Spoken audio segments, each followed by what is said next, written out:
I'll get this right.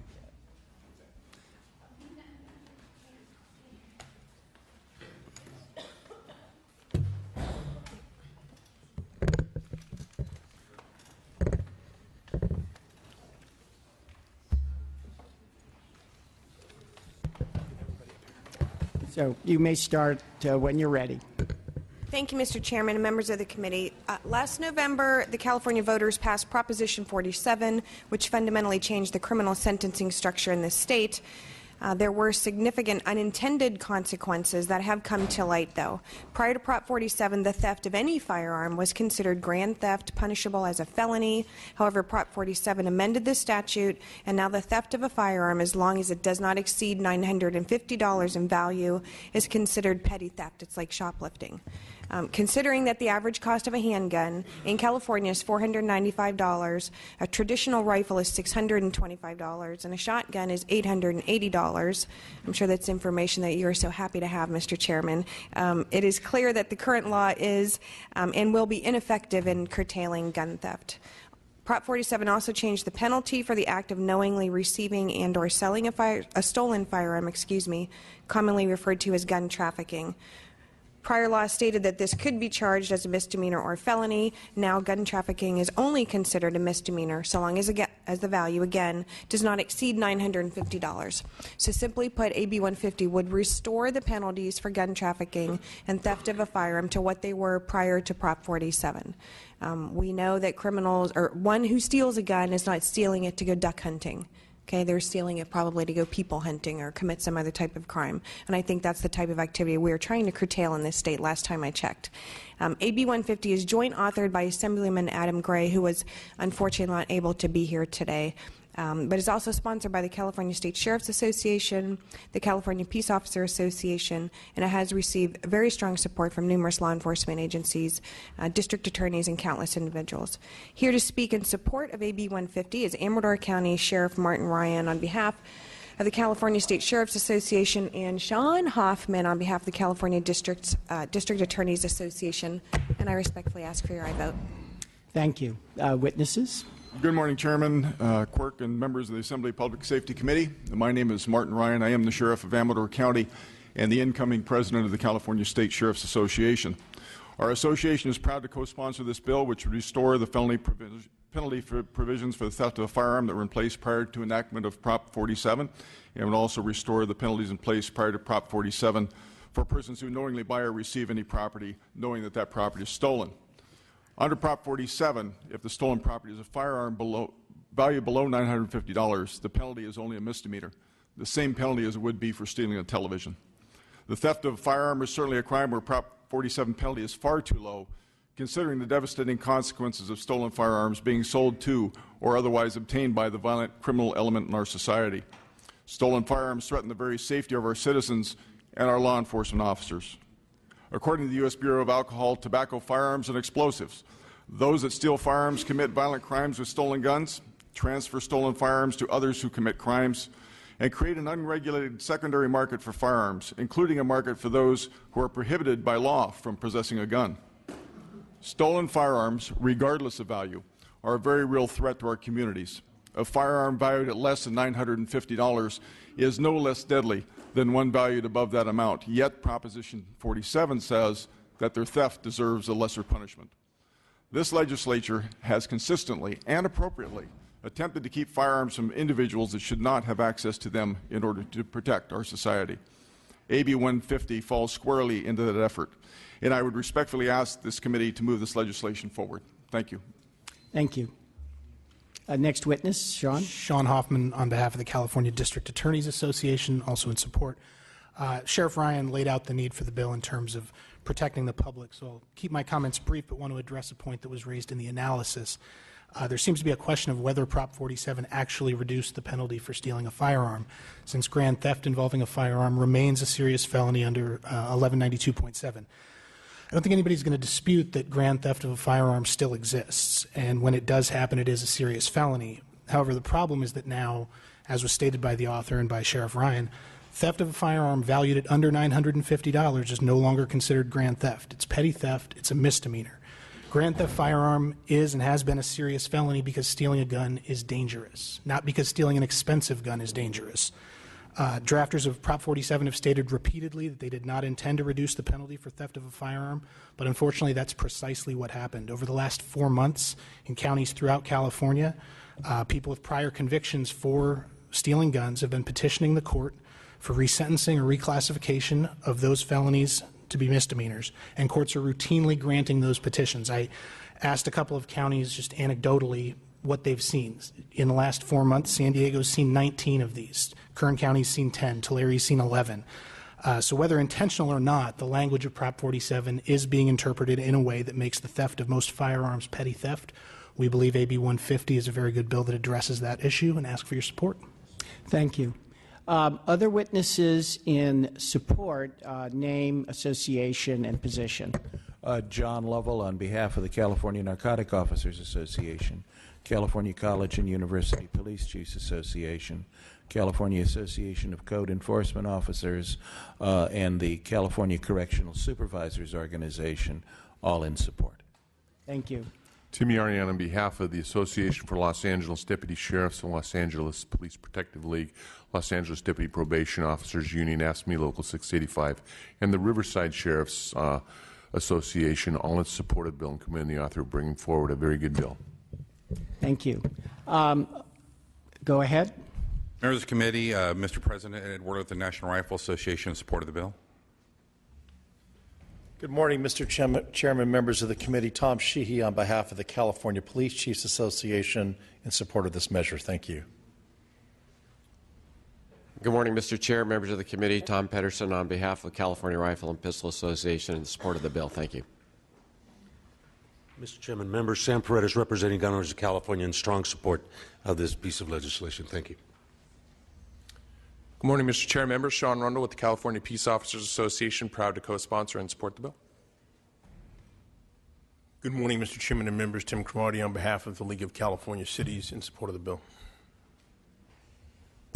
Good morning, Mr. Chair and members. Barbara Ferguson representing San Bernardino County Sheriff John McMahon in support of AB 150. Thank you.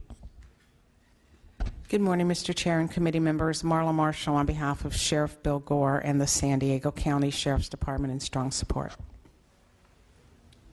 Mr. Chair and members, Ryan Sherman with Los Angeles County Professional Peace Officers Association, Long Beach and Santa Ana Police Officers Association, California Fraternal Order of Police, and Sacramento Deputy Sheriff's Association, all in support. Thank you.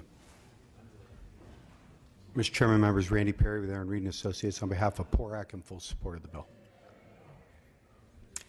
Well, I think that's a clean sweep in law enforcement. Are there any other witnesses in support? Then witnesses in opposition. And perhaps we could give them a couple of places at the table.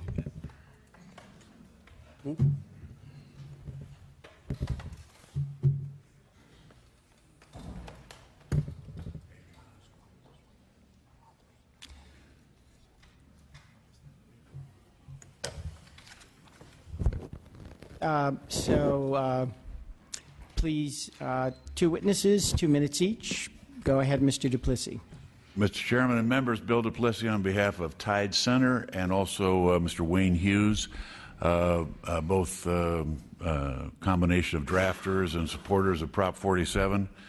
We do believe, as Mr. Hoffman indicated, that although there is no intent to allow the sale of guns to be considered a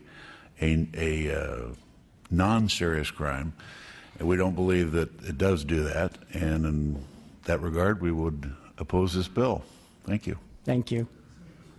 Natasha Minsker for the ACLU of California. We respectfully oppose. Prop 47 was voted on just 5 months ago and overwhelmingly approved by the voters. The co-sponsors of this bill were the lead opponents of Prop 47, and they squarely presented all of these arguments to the voters. The voters were informed of these issues, and yet 59% of the voters voted in favor of Prop 47. There is no reason for the legislature to revisit this issue at this time. We respectfully urge your no vote. Thank you. Other witnesses in opposition? And name, association, and position. Lizzie Buchan, Center on Juvenile and Criminal Justice. We oppose. Jesse Stout, Legal Services for Prisoners with Children. Oppose the bill. David Boucher with Legal Services for Prisoners with Children. Also oppose. All right, then. Questions and comments from the committee? Just Yeah, quickly, Assemblymember Gonzalez. I'm going to support the bill. I make a motion to support the bill. And just so a motion, is there a second? Second by Assemblymember Lowe, motion by Assemblymember Gonzalez. I just want to note, as somebody who I believe endorsed, definitely supported Prop 47, that the problem with our initiative process is, quite frankly, it's written by some folks who don't necessarily, maybe intentionally or unintentionally, do things that we may not agree with. On the whole, I think it was a good initiative, but there are numerous loopholes that I think need to be fixed, and I'm proud to support this and other bills that come forward to close those loopholes. The initiative process is imperfect. That doesn't mean we in any way give up our right as legislators to try to fix it. So thank you for bringing forward this bill. Thank you. I'd like to make Other a comment comments? real quickly as well. Assemblymember Lackey. I'd like to agree with Assemblymember Gonzalez that the initiative process is a powerful expression, and it's a tool to get ideas and circumstances addressed in a legal fashion. But I do believe that this initiative only allows this decision to go back to the voters to clarify whether, in fact, they did understand that component of Prop 47. And so I say that this is a very, very important clarification that could result in saving lives. And so it's definitely worth that review. Thank you. Other members? Very well. You may close. Thank you, Mr. Chairman. I will keep my close brief. I appreciate the comments by the committee members, and it was not my intention to give the impression that I was trying to upend what the voters decided, because that's why we have this process, so voters can decide. And so I agree with that. But I do also think that there is some ambiguity as to whether or not the voters believed that they were voting on this particular part of the measure. So while I respect what our representative from the ACLU had to say about this whole process, I think that since it wasn't the intent of the proponents of this proposition to make this a misdemeanor, then there is no harm in making sure that is crystal clear to the judicial system and the law enforcement community on what is a felony and what is a misdemeanor. So I would ask for your aye vote. Thank you. And I think that was an excellent close, which I agree with. Something that everyone who spoke today agrees on is that this should be a felony. Theft of a handgun. So we all agree on that. Now, and the representative of the district attorney is telling me now that things are, in fact, that it is now more difficult to call this a felony, that in courts they are now calling it a misdemeanor. So while it was certainly not the intention of the people of 47, and certainly I voted for 47, and I very much thought that it would be the case that this would not become a misdemeanor. It's just not clear. And while the proponents of 47 can make a case, and I think a good one, that they would eventually prevail in court if this is appealed, it's just not certain. We never know what the judges are going to decide. Should they decide, as the proponents of 47 say, that gee whiz, this is still a felony, this does not have to go before the voters. This would simply be an affirmation. And again, in no way should this be seen as something which is overturning 47. It is simply making the intent of the people who wrote the bill clear. And for that reason, I enthusiastically support this bill. So, and I also want to compliment Madam Vice Chair. She came to me weeks ago with this bill, and she said, Bill, you know, did this make a difference? And I worked for weeks with staff to see if there was a smoking gun that we could say, gee whiz, no. Pardon the pun, right? You know, I'm a humorous chair. I'm not as good as my predecessor, assembly member. However, I do occasionally break into humor.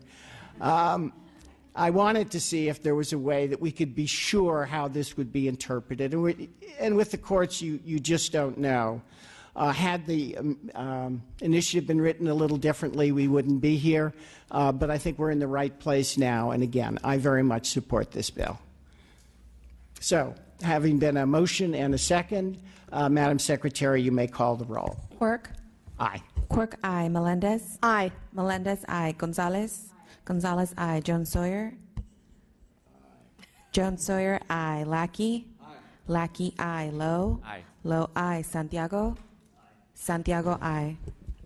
I want to thank you very much for bringing this bill forward. It is out unanimously. I want to thank the committee for being here early and often, and I will see you all in 2 weeks. Thank you. Mr. Chairman. Thank you so much.